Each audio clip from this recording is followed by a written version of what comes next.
ठीक है। तो ये है JEE advanced rank accelerator books. ये वही कंटेंट है, ये वही एकलव्य कंटेंट है जो एकलव्य में एनरोल्ड बच्चों को कराया जाता है।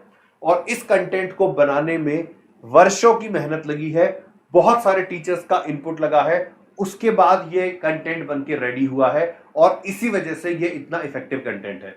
ठीक है, क्या है इसकी खास बात वो मैं आप लोगों को बताता हूं। तो सबसे पहले जब हम जेई मेन से लेके जेई एडवांस की जर्नी में क्या करना चाहिए और कितना टाइम होता है बच्चों के पास, इसको देखते हैं, तो नतीजा ये निकल के आता है कि बहुत ज्यादा समय नहीं होता है, क्योंकि उस समय बच्चे बोर्ड एग्जाम्स, प्रैक्टिकल्स, इनमें भी बिजी होते हैं। तो जो समय बचता है बहुत कम बचता है, उसी में टेस्ट सीरीज भी करनी होती है, क्योंकि हमें अपने आप को ट्रेन करना होता है टेस्टिंग डे के लिए और दी फाइनल एग्जाम डे के लिए। प्लस हमें कुछ ऐसा कंटेंट सॉल्व करना होता है जो लगातार हमें जेई एडवांस लेवल के क्वेश्चंस की प्रैक्टिस कराता रहे, पहली चीज। दूसरी चीज, वो कॉम्प्रिहेंसिव हो, यानी कि जितने भी कॉन्सेप्ट्स हैं वो सारे कवर हो जाए, और एक कॉन्सेप्ट पे अगर मल्टीपल वैरायटी की प्रॉब्लम्स बनती हैं तो वो सारी की सारी वैरायटी कवर हो जाए। इस तरह का कंटेंट हम सॉल्व करना चाहेंगे, लीस्ट नंबर ऑफ क्वेश्चंस के अंदर maximum coverage of the concept end of the variety. ठीक है, तो इसी सोच के साथ ये मॉड्यूल बनाया गया, ये जो कंटेंट है ये बनाया गया है। इसके अंदर जो भी क्वेश्चन सेलेक्ट किए गए हैं वो कुछ इस तरीके से सेलेक्ट किए गए हैं कि हर एक क्वेश्चन में कितने कॉन्सेप्ट यूज हो रहे हैं पहले ये लिखा गया, मतलब कि करीब 6000 क्वेश्चंस का पूल बनाया गया। हर एक क्वेश्चन में कौन कौन से कॉन्सेप्ट काम में आ रहे हैं वो लिखे गए। ठीक है, उसके बाद सपोज एक क्वेश्चन में 2 कॉन्सेप्ट लग रहे हैं, एक में 3 लग रहे हैं, एक एक्स्ट्रा कॉन्सेप्ट लग रहा है, तो उस 2 कॉन्सेप्ट वाले क्वेश्चन को हटा दिया गया, 3 कॉन्सेप्ट वाले को क्वेश्चन को सेलेक्ट किया गया, बिकॉज वी वांट कि आप लीस्ट नंबर ऑफ क्वेश्चन करें लेकिन कॉन्सेप्ट की कवरेज मैक्सिमम हो जाए। ठीक है, जो कॉन्सेप्ट किसी एक क्वेश्चन में कवर हो गया है उसको दूसरे क्वेश्चन में अवॉइड किया गया, मतलब दूसरा ऐसा क्वेश्चन पिक नहीं किया गया जिसमें सेम या सिमिलर कॉन्सेप्ट यूज हो रहा हो, अनलेस कि वो कॉन्सेप्ट इतना इंपॉर्टेंट था कि उसके ऊपर मल्टीपल क्वेश्चंस किए जाए।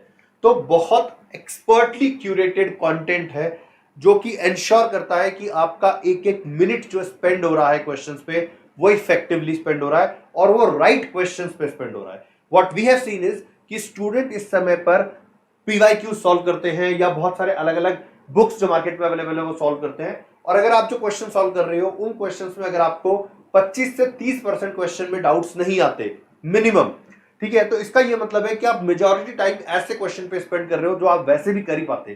ठीक है, मतलब कि आपकी जो लर्निंग हो रही है, जो इंप्रूवमेंट हो रहा है, उसका स्कोप कम हो गया। आप अपना मेजॉरिटी टाइम ऐसे क्वेश्चंस पे स्पेंड कर रहे हो जो आप ऐसे भी कर लेते, उसकी आपको प्रैक्टिस की जरूरत नहीं थी, मतलब you are good enough to do those questions. तो हम जो भी कंटेंट सॉल्व करें वो ऐसे क्वेश्चंस का कलेक्शन हो जिसमें हमारे फंसने की, अटक जाने की प्रोबेबिलिटी ज्यादा हो।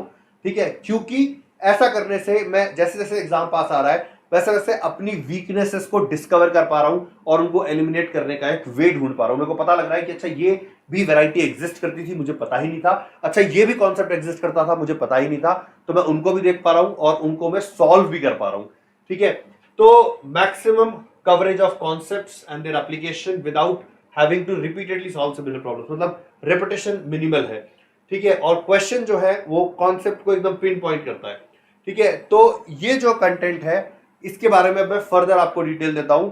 ये कंटेंट हमने हर एक सब्जेक्ट, फिजिक्स, केमिस्ट्री, मैथ, हर एक सब्जेक्ट को हमने चैप्टर्स में डिवाइड करने की जगह यूनिट्स में डिवाइड करा है। जैसे फिजिक्स के अंदर 10 यूनिट्स है, 10 यूनिट्स, केमिस्ट्री के अंदर 10 यूनिट्स है, मैथ्स के अंदर 10 यूनिट्स है, हर एक यूनिट के अंदर मल्टीपल चैप्टर्स है। ठीक है, मतलब 2 या 3 चैप्टर्स है। सो पूरा का पूरा जो सिलेबस है वो 10 यूनिट्स के अंदर डिवाइडेड है। ठीक है, अगर आप एक वीक के अंदर एक यूनिट को कंप्लीट करते हैं तो एसेंशियली आप सारे के सारे सिलेबस को जेई एडवांस्ड लेवल पर सॉल्व कर रहे हो in a span of 10 weeks. So it's a content which is designed to be solved in a span of 10 weeks and it is expected that once you do that, ठीक है, उसके बाद आप JEE advanced level के questions में expert हो जाएंगे। उसके बाद आपको डर नहीं लगेगा जेई एडवांस्ड लेवल के क्वेश्चंस को देखकर। ठीक है, not only that, each unit is divided into 2 parts, part A and part B. Part A comprises of relatively easy question, JEE advanced level के आसपास के questions हैं, और part B comprises of a little bit more difficult problems. ठीक है, तो part A उन लोगों के लिए बना है जिन्होंने अभी अभी सिलेबस फिनिश किया था। ठीक है, और फिनिश करते ही जेई मेन का एग्जाम आ गया और अब उसके बाद वो जेई मेन के एग्जाम से फ्री हो गया, अब जेई एडवांस के एग्जाम की तैयारी कर रहे हैं, यानी कि जिनका पहला राउंड ऑफ रिवीजन में जिनको जेई एडवांस लेवल की सीधी प्रैक्टिस करनी पड़ रही है उनके लिए पार्ट ए है।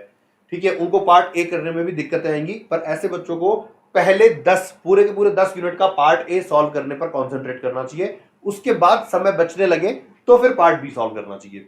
लेकिन ऐसे बच्चे भी होंगे जिन्होंने एक राउंड ऑफ रिवीजन पहले ही कंप्लीट कर लिया होगा अर्ली फिनिश ऑफ सिलेबस की वजह से, उनको पार्ट ए में बहुत ज्यादा डाउट नहीं आएंगे। पार्ट ए में उनको ये कंफर्मेशन मिलता रहेगा कि हमने जितनी चीजें सीखी है वो हमें आती है, हम उनको रिकॉल कर पा रहे हैं, हम उनको अप्लाई कर पा रहे हैं।